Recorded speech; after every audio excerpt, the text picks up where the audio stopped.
সোমার গল্পের আসরে সবাইকে স্বাগত। নির্জন দুপুরে, সন্ধ্যার আলস্যে অথবা ঘুমোতে যাওয়ার আগে গল্প চাই, সেই রকম নানা লেখকের নানা স্বাদের গল্প নিয়ে আমার আসর। আজকের আসরে থাকছে অনিতা অগ্নিহোত্রীর লেখা দূরত্ব।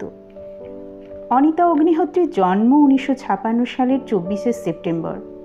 তার সাহিত্যকর্ম ইংরেজি, স্ভেনস্কা ও ডয়েজ ভাষায় অনূদিত হয়েছে। একাধারে কবি ও কাহিনীকার, একসময় সরকারি চাকুরে ছিলেন। মহুলডিহার দিন, মহানদী, লবণাক্ত এই উপন্যাসগুলি বিশেষভাবে উল্লেখযোগ্য। বড়দের সঙ্গে সঙ্গে ছোটদের জন্যও তিনি বহু গল্প লিখেছেন। শরৎ পুরস্কার, বঙ্গীয় সাহিত্য পরিষদের পুরস্কার, প্রতিভা বসু স্মৃতি পুরস্কার, এছাড়াও বহু সম্মানের তিনি অধিকারিণী। তাঁর লেখা গল্পটি পুরোটা শোনার অনুরোধ রইল।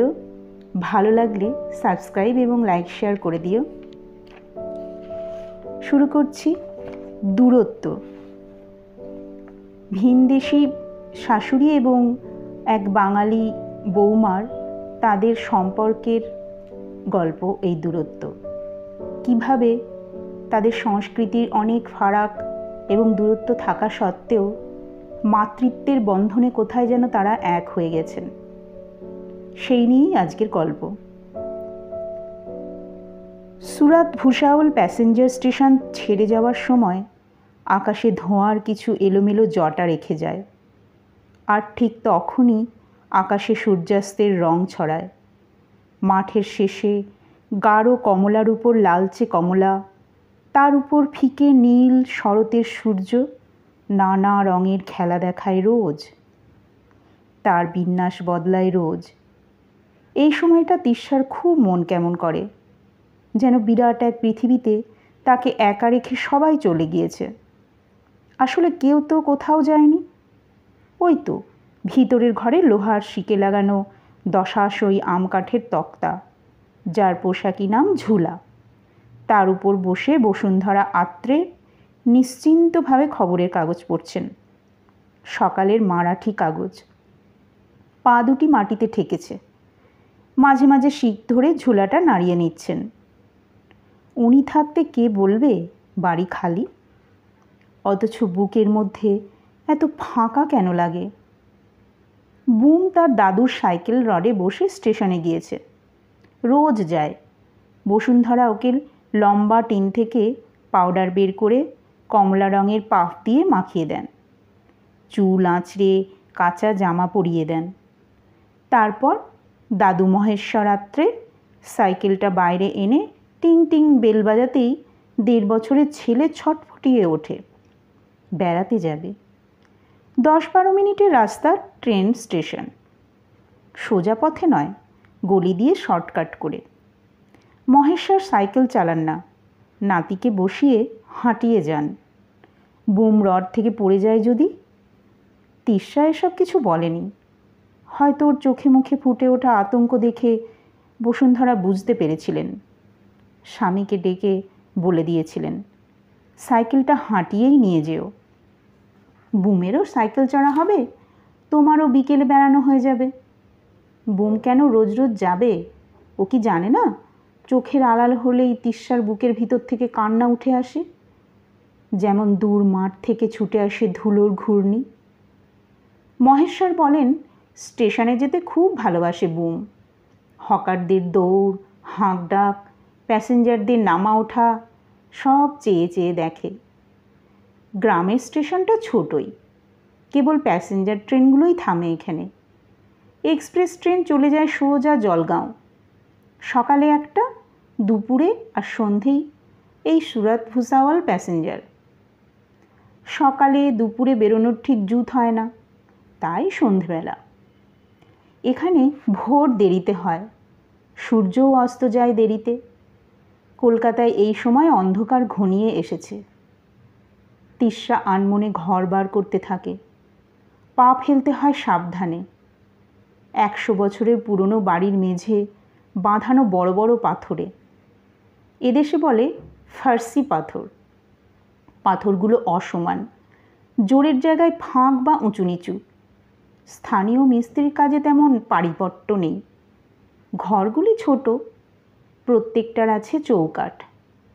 পরের ঘরটা আগের সঙ্গে সমান লেভেলে নয়। দরজা পেরোনোর সময় মাথা নিচু না করলে ধাক্কা খাওয়ার সম্ভাবনা। ঘরের ভিতর দিয়ে অন্য ঘরে যাওয়া। বাড়ির তৈরির কোনো ছিঁড়িছাঁদ নেই। এরকমই হতো মহেশ্বরের ঠাকুরদা ও বাবার আমলে। বাড়ির ভিতর বেশি ঘোরাফেরা সম্ভব নয়। বসুন্ধরা তার কটা সবুজ চোখের স্থির দৃষ্টি দিয়ে তিস্যাকে গম্ভীরভাবে দেখতে থাকবেন। কিছু বলবেন না।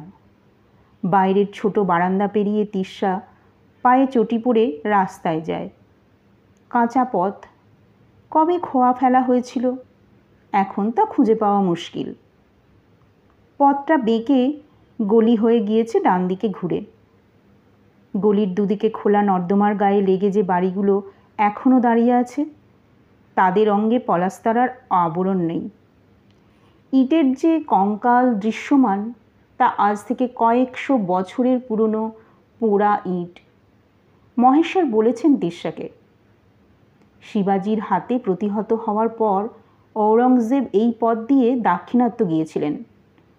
এখানে সড়কে অসংখ্য সৈন্য মারা যায়।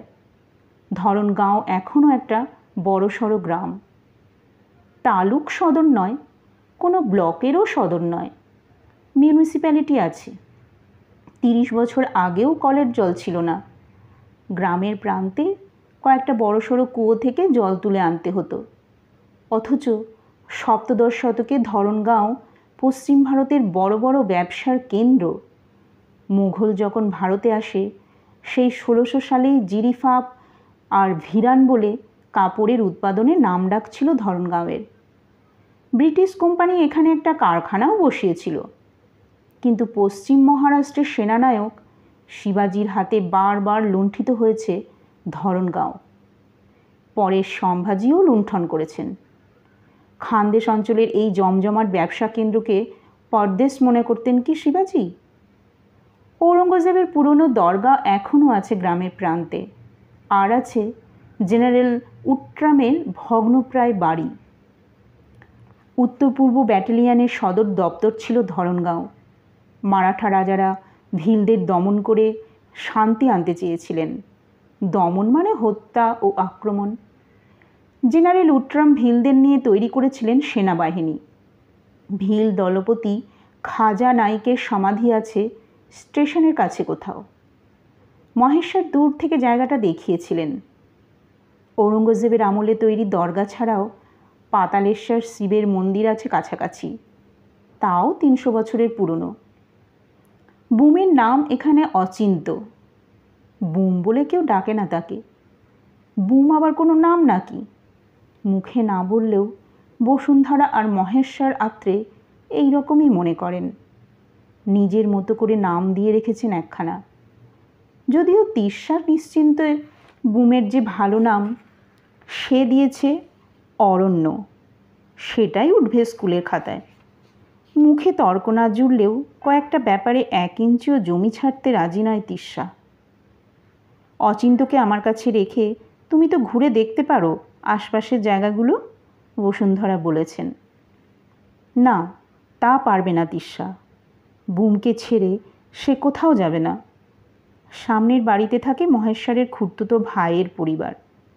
তাদের বড় বউ কাজে অকাজে রাস্তা পেরিয়ে এ বাড়ি আসছে।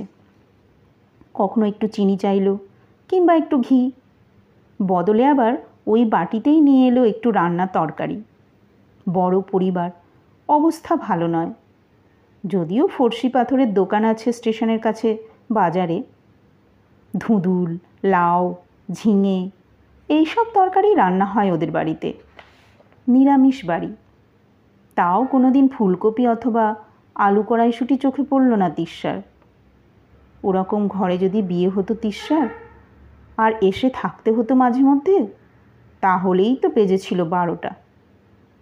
সেই বউ শৈলী মুচকি হাসে আর বলে, আপনাকে বোধহয় ভরসা করতে পারে না ছেলের বউ। নাতিকে আগলে রাখে। ওর গ্রাম্য মারাঠি শুনে কোনো মতে বোঝে তিস্যা, কথায় পেরে ওঠে না। ওর মুখ গাল রাঙা হয়ে ওঠে শৈলীর কথায়।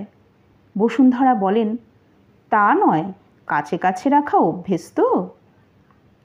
অচেনা জায়গা, আয়ত্ত করে উঠতে না পারা ভাষা, তিস্যা কাউকে বোঝাতে পারবে না তার বুকের মধ্যে কী হয়। বুমের এক আশ্চর্য গন্ধ আছে, তার সঙ্গে মিশে থাকে তার বমি করা দুধের, পাউডারের, জামার, সাবানের ঘ্রাণ।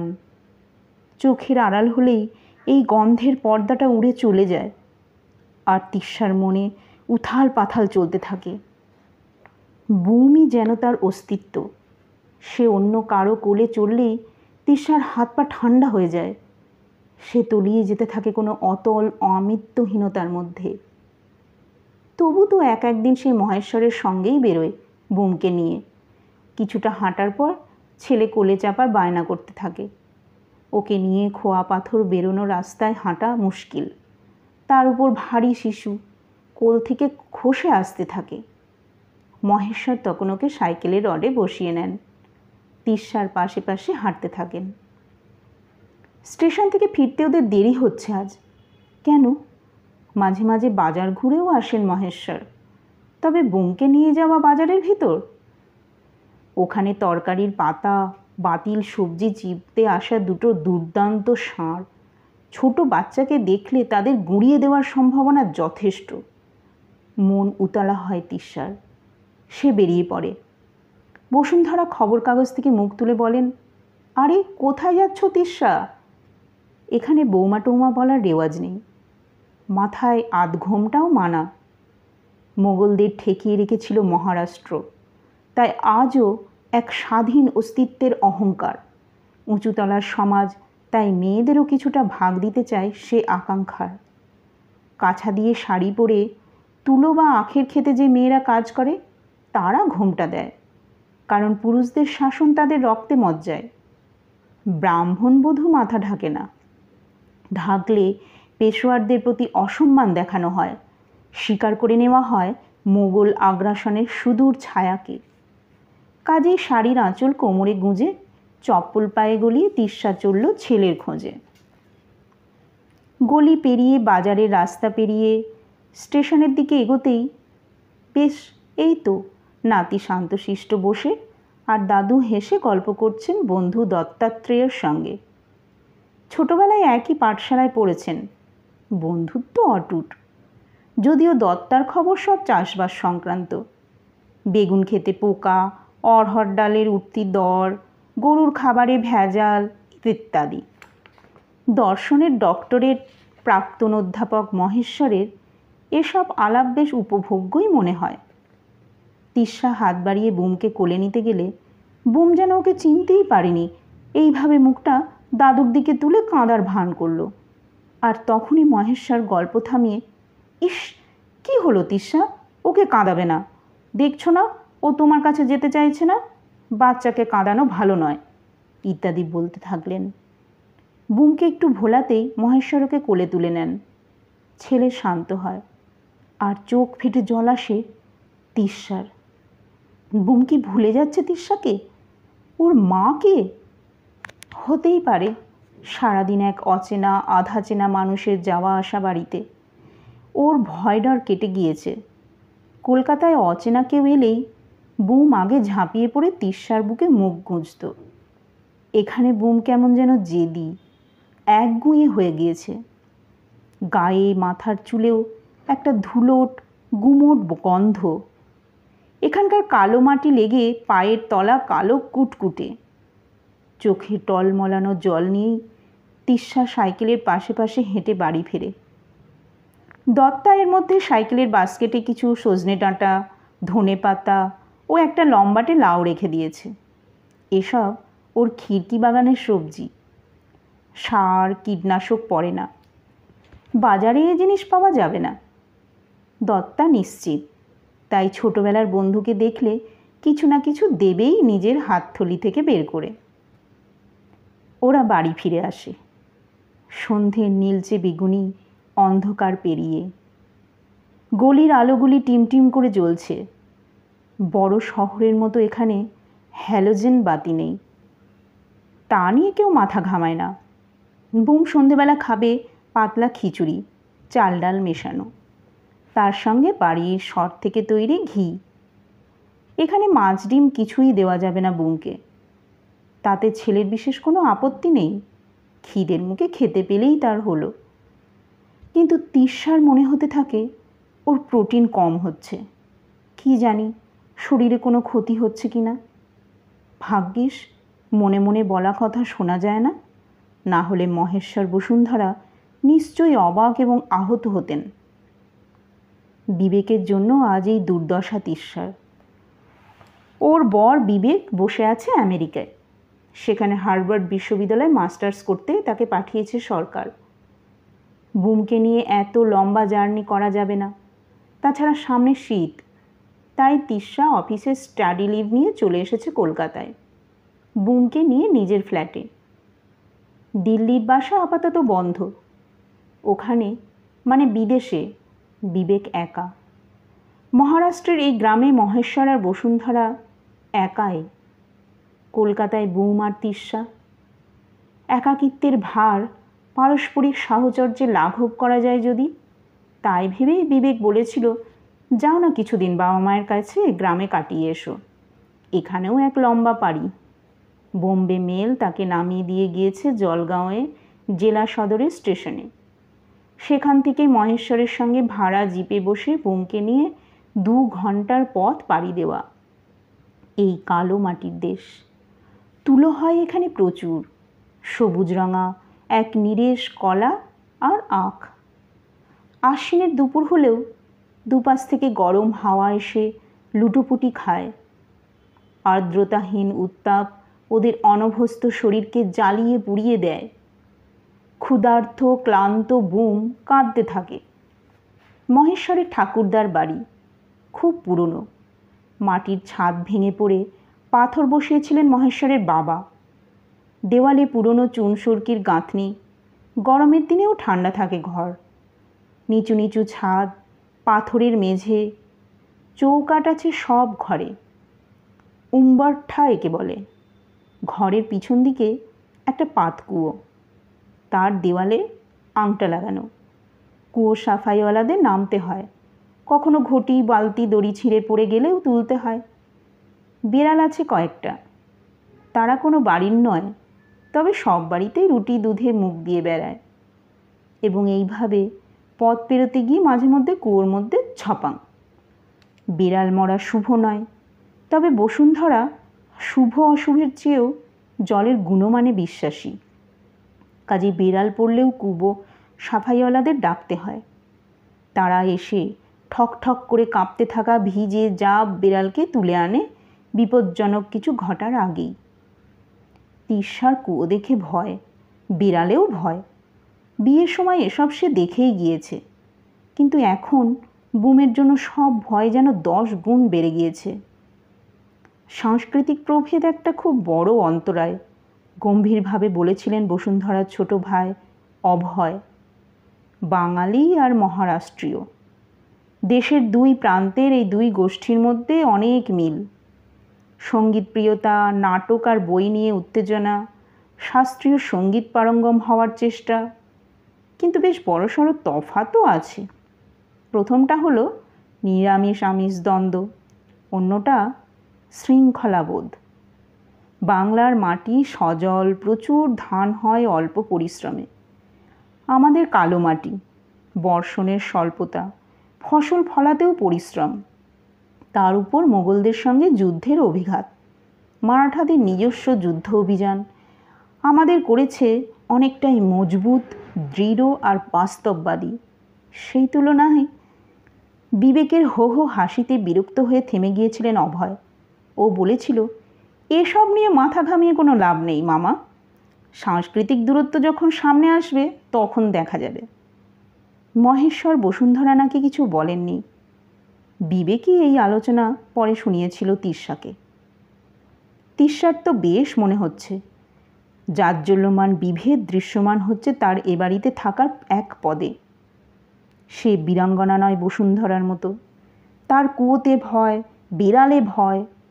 সেসব বিড়াল চুপটি করে বুমের পাতের পাশে এসে বসে থাকে। নিরামিষ খাবারে অরুচি। কিভাবে এই বিভেদকে বহন করে সেই এই কটা দিন চালাবে ভেবে তল পায় না তিস্সা। বুমকে কোলে নিয়ে হাঁটার চেয়েও সাংস্কৃতিক বিভেদের ভার অনেক বেশি। কিন্তু পুরোটাই কি ভার? কোথাও কোথাও সে আর এই অচেনা গ্রাম আপন করে নেয়নি কি পরস্পরকে?